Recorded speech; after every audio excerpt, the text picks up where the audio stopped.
Welcome to the Hearts Entwined podcast. In this podcast, we'll be having discussions around the secrets which attract lasting, healthy, fulfilling relationships, creating a healthy mindset, and what women should know and understand about men. Introducing your host, Lyn Smith, the Queen of Hearts, relationship expert, trainer, speaker, and best-selling author of the Cupid's Bow technique. Lyn's mission is to have a positive impact in reducing divorce, domestic violence, and suicide. Welcome to the Hearts Entwined podcast. This is your host, Lyn Smith, the Queen of Hearts. And today, listeners, I've got a lovely guest. Her name is Devin Grindrod, and she is from the USA. Whereabouts in the USA are you, Devin? Hey, Lyn. I live in Austin, Texas. Fabulous. So all the way across the pond from the UK then? Yes. And Devin, you are a Reiki master and evidential psychic medium. I've not heard the word evidential in front of the phrase psychic medium before. So what does specifically that mean? Well, evidential psychic medium is a little bit of a differentiation, and that title actually comes from the UK. So all of my mediumship and psychic teachers are either living in the UK or have heavily studied there. And it means that if we were having a mediumship session, rather than saying, oh, I have your grandmother here, and then giving you a message, I would describe your grandmother's personality as I'm feeling her presence, and maybe some memories or nicknames or things like that, that you two had, inside jokes, things like that. So you could place the evidence, and that it would be irrefutable to you that your grandmother was here. And it's just another layer of making sure that I'm not fake or anything like that. It's just, letting you know that this is real and it's happening. And so you can feel that it's real and happening. Excellent. I love that. I always been very intrigued by, people that are gifted with the talent of mediumship, but you do get a lot of charlatans out there, I suppose, that, do take advantage of people and give the industry a bad name, don't they? Yeah. And I think that's with any job. There are people who are great at their job, and there are people who are not so great in practicing on with ethics that aren't as high as they should be. Yeah, absolutely.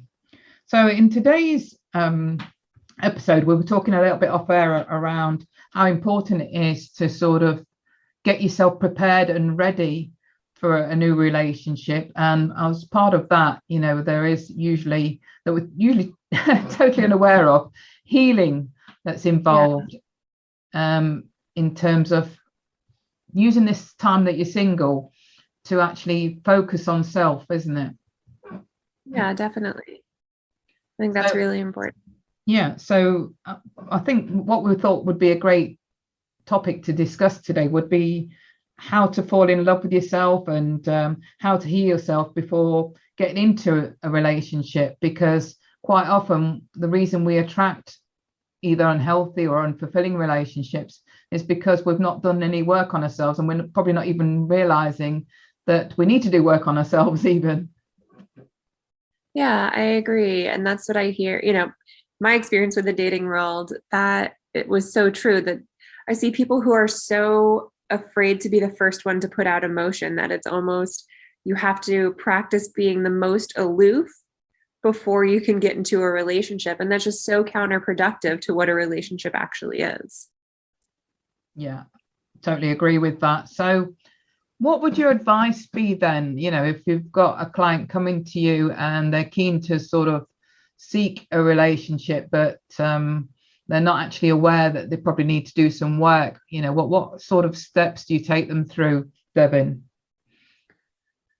Well, I would recommend that they work on themselves first. So making sure that they are really good at communication, that they can articulate the needs that they have within themselves, and that they love themselves unconditionally before getting into a relationship. Because if you have that strong sense of love and know exactly what you are worth and what you deserve in a relationship, it will make kind of weeding out the bad seeds or the seeds that aren't meant for you a little bit easier. And I think this is a key thing that, again, people aren't really aware of, that they have within themselves, that they don't actually recognize that they're not loving themselves, or if they do, recognize that they're not loving themselves, they're not recognizing that it's impacting their relationships that they're attracting. Yeah, exactly. Because if you love yourself and you know what you're worth, you're not going to put up with somebody's BS that doesn't deserve that second, third, fourth, fifth, sixth chance. And I think especially as women, we're told not to trust our intuition. So we meet somebody and they're over there waving that red flag. And we've been taught our whole lives, oh, they probably didn't mean that. Oh, I'm sure there's a reasonable explanation as to why this is happening. And yeah, people do deserve second, maybe third chances, but it depends what mistakes were made to give those chances. And really making sure that you're not minimizing yourself, you're not making yourself the martyr for somebody else's bad behavior. Exactly. I think it's so easy, isn't it, to think, well, I'm all about forgiveness, but it's about, not accepting unacceptable behavior and actually having boundaries in place, isn't it? Exactly. And, you can forgive somebody, but also recognize that they don't have a space in your life. And what I've noticed sometimes is that people get caught up in healing, or they want to be that person who stayed with their significant other while they were going through all these terrible things. And I'm not saying you shouldn't, but if somebody is kind of putting you through the ringer and treating you poorly, or they're creating a not safe environment for you in the relationship, you don't have to endure those things. You can step out of that relationship when you see those red flags, when your intuition is screaming for you to leave. You can listen to that inner voice and know that it's okay. You don't have to be the wounded healer and fix every bird with a broken wing. It's okay to step out and know that you deserve somebody who is going to love you with all of their heart, just like you're ready to do for them. Totally agree. I think it can sometimes, when I'm speaking to the women that I work with, I think it can sometimes be quite hard to understand how to start loving yourself if you're not used to that, or you suddenly realize through having a conversation with a coach or a mentor or a medium that this is something I wasn't aware of and I need to deal with. So what practical steps or guidance do you normally give, Devin, to help people as steps to that love yourself process? Yeah, that's a good question. So asking yourself what you need in the moment, because if you can't articulate your needs to yourself, you can't articulate them to somebody else. And something I recommend practicing is having at least once a week where you ask yourself, what do I need in this moment to feel happy, whole, and filled with love? And just get used to asking yourself that question and get even more used to having those needs met. And so learning how to discover what you need. And I mean, over this last year and a half, I think an issue that people are having more often than in the past is issues with their appearance. And so I know this is something, we can get into diet culture and the media and all that stuff with this, but a lot of people are now working from home. And so pajamas are kind of their work uniform, and they're not used to getting out, dressing nice, making themselves feel good about the way they feel in their outfits. And so as the world is opening up more, start taking yourself out on dates, or go out with your friends and just have like a pampering night or something where you go to kind of a fancier restaurant and maybe treat yourself a little bit and get used to having those feelings of being so taken care for and cherished and just having your needs met and feeling great about yourself. So whether that's, maybe you put on an outfit that makes you feel good just to sit at home and work from your computer, or put on makeup, things like that. Start doing things that make yourself feel good about the way that you look. Yeah, absolutely. It can be the little simple things, and sometimes it doesn't involve any sort of financial expense. Sometimes just assigning yourself 2 or 3 things a day that that are going to make you feel happy, such as even in actually physically making a mental note to enjoy a bubble bath, not just jumping in the bath or the shower, but literally salivating at the thought of having a bubble bath and actually feeling the texture of the suds and enjoying that.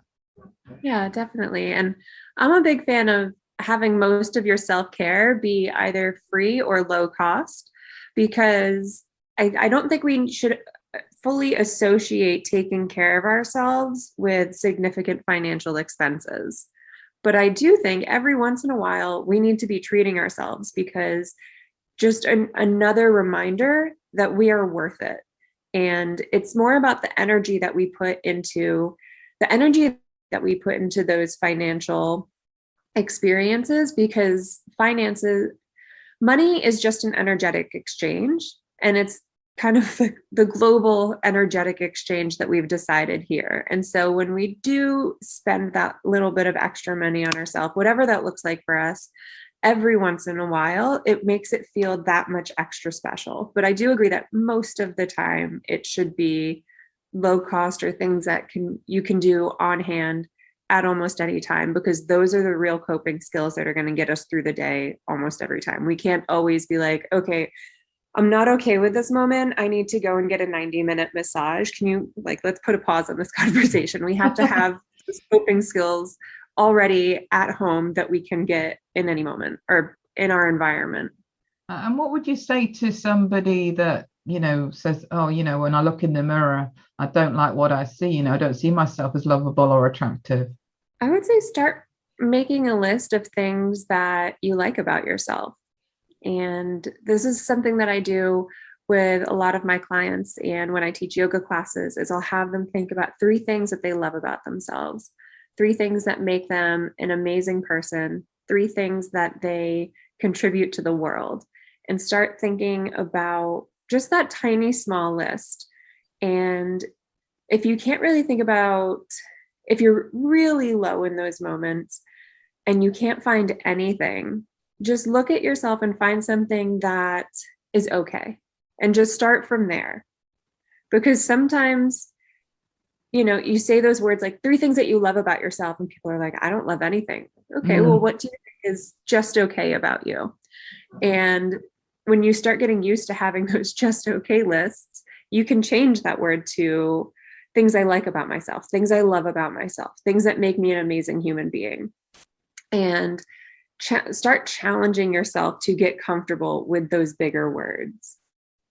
Yeah, I agree. I do a similar technique with the ladies that I work with, around listing their most positive traits and characteristics, things they're good at, because they don't actually often realize, until they start doing it as an actual exercise, what, actually, there are loads of things that I like about myself. There's loads of things that I'm good at.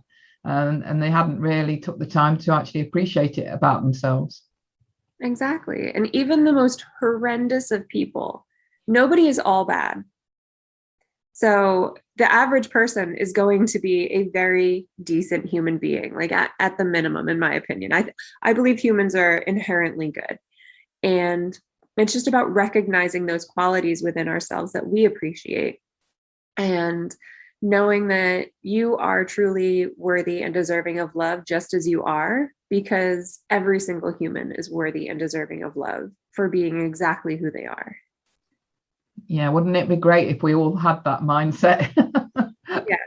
And then it wrapped up in a lot of stories that we've either been told to us from other people who didn't feel good about themselves, or that thief of joy comparison, where we compare ourselves to other people and think, oh, that person has a better body than I do. I like their hair color better. Their lips look nicer than mine, or whatever it is. We get into that comparison game, and you can play that game all day long, because there are people who look more like the way that we want to look. And there are people who, there's people on every spectrum in our own personal belief, and beauty truly is in the eye of the beholder. And start learning to recognize those qualities in other people. Say, wow, that woman is beautiful, or that man just has a really glowing smile, and know that you're separate from that. Because just because somebody has a glowing smile doesn't mean that you can't have a glowing smile. Everybody in the world can have a glowing smile, and it doesn't take away from anybody else. Yeah, and I often sort of remind people that, the celebrities that we probably see in the press or on the TV, that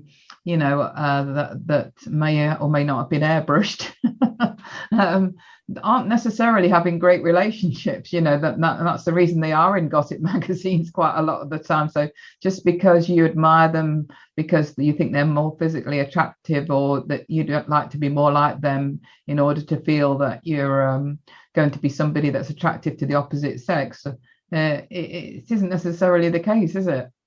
Right. And the outside and the inside are two different things. The outside might be what starts the relationship, but the inside is what's going to keep that relationship sustained. And those celebrities in the gossip magazine, no hate to this, but they have a lot of help with the way that they look. They, like you said, are airbrushed in pictures. They have medical spas that they frequent. There's plastic surgery. They have people doing their hair and makeup. They have people telling them what to wear, so their outfits always look put together. And if that's your lifestyle, go fight win. I'm not here to hate on it. But for the average person, that's not going to be something that they experience. And so we have to make our own outfits, which, if you're like me, maybe don't always match, but that's okay. And nobody's over here doing my hair and my makeup. And I don't have a personal trainer coming to my house however many times a week. So yeah, our lifestyles are different. And my life isn't any less than their life. Life isn't any less than mine. It's just they're different. And they have a lot more help in their physical appearance. But like you said, their relationships tend not to be so great. And there's always people making up and breaking up. There's a lot of divorce in Hollywood. And I would trade that lifestyle in a heartbeat to have the relationship that I have with my husband. This trusting, stable, safe relationship that I know is going to be there. He is my rock. And there's nothing I would trade in the world for that. Such great words of wisdom there. Absolutely. So, attractiveness isn't necessarily just about your physical appearance. And like we've just discussed, it often is in terms of longevity around what is it about you internally that's attractive rather than externally, isn't it? Yeah. And if you look at somebody, usually the people who are the most confident and secure in themselves are the most beautiful inherently. It's that energy. It's not just our physical appearance. We've all seen that person that is aesthetically gorgeous, but there's just something energetically off with them. And there's no hate. We all have healing that we need to do. And, when we see that person, just send them love and wish them well. But when you are confident, when you believe that you have worth and you know what that worth is and you stand up for it, that is going to attract more people to you than any makeup product would. Absolutely. That's exactly what I teach. It's all about your energy that you're exuding. Nothing to do with your physical experience, your talent, or your material possessions. Yeah. And that energy is going to attract the right person, the right type of people, rather than kind of the fly through the night people, if you will. And there's nothing wrong with those people either. No, we learn lessons from every relationship, whether they're, for a reason, a season, or a lifetime, don't we? Yes, exactly. So, Devin, talking about what it takes to sort of heal our past hurts, traumas, and wounds that we might have experienced of the past that's having a negative impact on our relationships. How do we uncover, what it is that might be getting in the way in relation to our past hurts? Yeah, well, that's kind of my wheelhouse. I like to help people to heal from trauma on an energetic and spiritual level.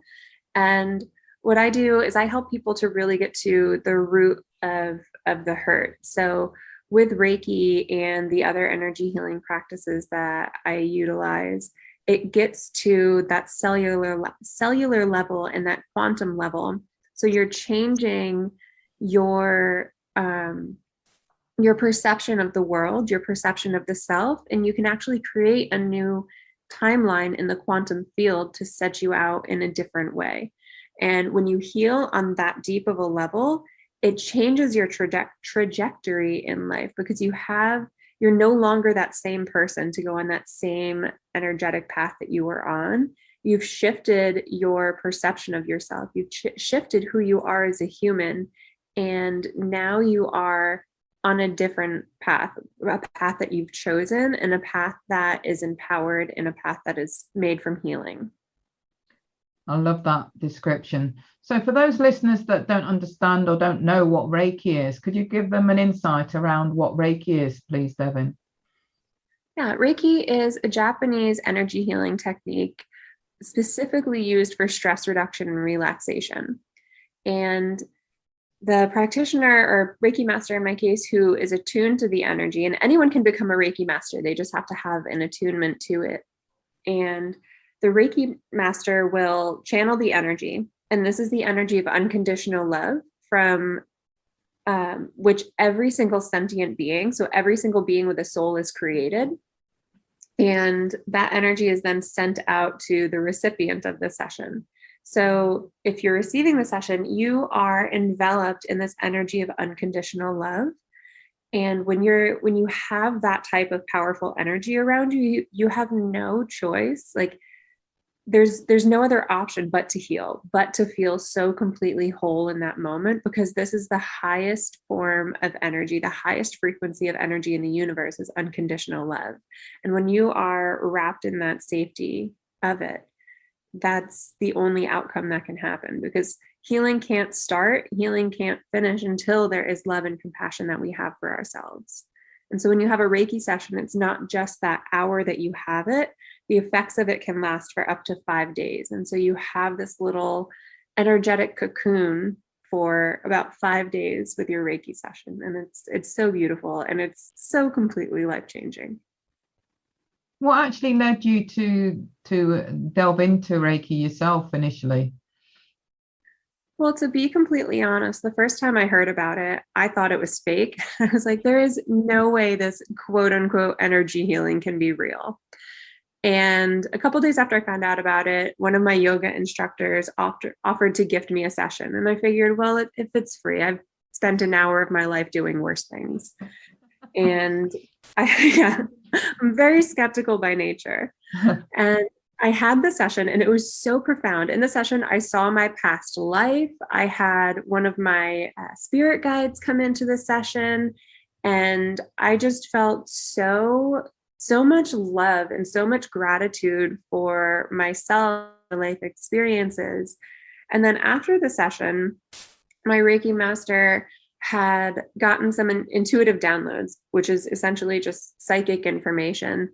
And she was sharing that with me. And this was something that there's no way she would have known about it. And it wasn't terribly personal information. It was just something that was never online, something I had never shared with her. And so I just felt like that was the universe showing me, like, irrefutably, this is real. And oftentimes the universe will do that when they need us to go on a path, but they need us to have these massive signs, because I'm a little stubborn. So I need very big signs. And I knew that by the end of the session, as soon as I was walking out of that woman's apartment, I was like, I am going to be a Reiki practitioner. I need this in my life every single day. And so that's my origin story with Reiki. Okay, so was it a question of, is it something you can practice on yourself, or do you need to go to a Reiki master to get your fix of it? Yeah, anybody who's been attuned can practice on themselves, but it's just that attunement that you receive from a Reiki master that allows you to access the Reiki energy. Right, but interesting. Anybody, we can have 7.4 billion Reiki practitioners on the planet, but you just have to have that attunement. Wow. Well, it's certainly something I've heard a lot about, but never actually experienced, firsthand. So that was my reason for asking the question. I appreciate that, because it's still, Reiki is one of the more popular energy healing techniques, but there's still a lot of people who don't really understand it, or just kind of talked about like you should already know what it is. Yeah. And I know that probably that there'd be quite a large proportion of the audience that might not have heard of it, or if they have heard of it, didn't understand what it was all about. So another reason for getting you to elaborate a bit around what it is. Of course. So clients that want to heal any past hurts and traumas, then how does Reiki impact them in terms of how it changes their perception, their energy? What actually goes on during a session?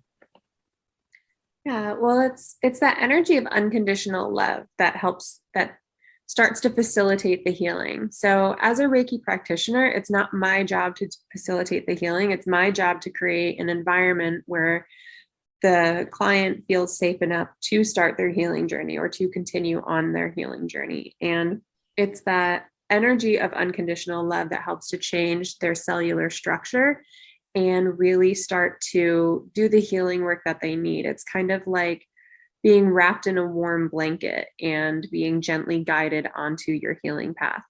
And one thing I really like about Reiki and other forms of energy healing is that the client doesn't ever have to talk about the trauma that they're healing from or the hurt that they've been through if they don't want to. This isn't a talk therapy session. I'm not a therapist and I'm not qualified to hold those types of sessions.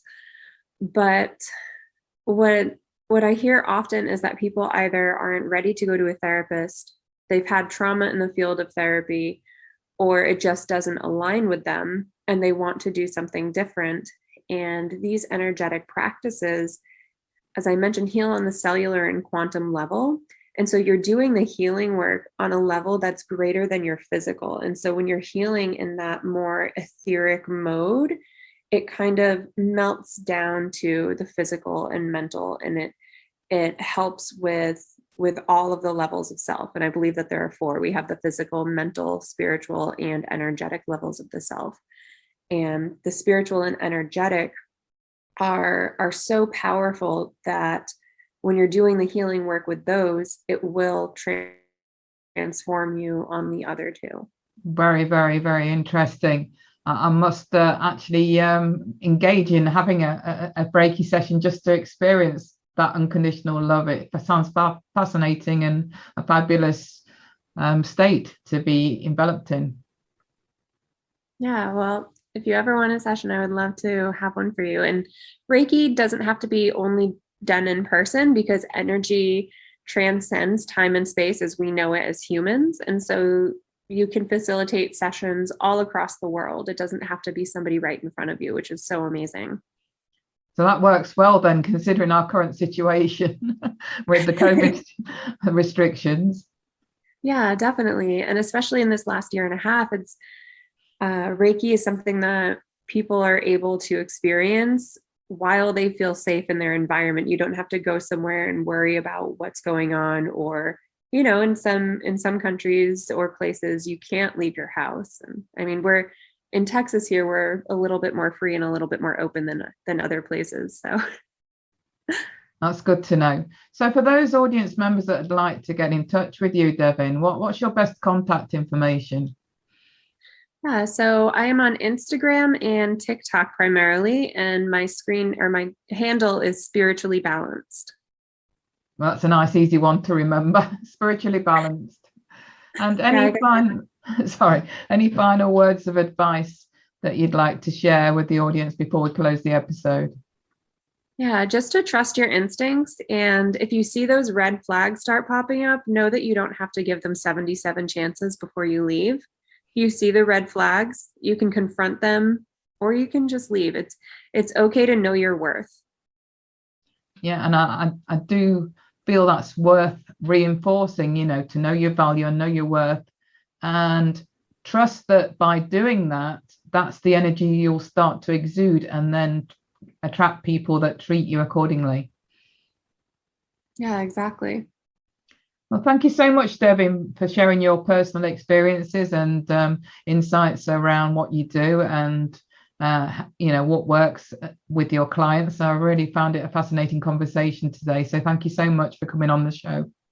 Yeah, thank you so much for having me, Lyn. I'm really glad that we got to connect.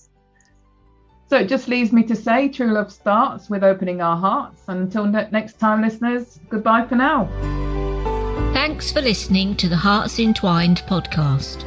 You can follow Lyn via the Facebook group 2 Hearts Entwined, or search Lyn Smith inspirational speaker at LinkedIn, or email lyn@hearts-entwined.com.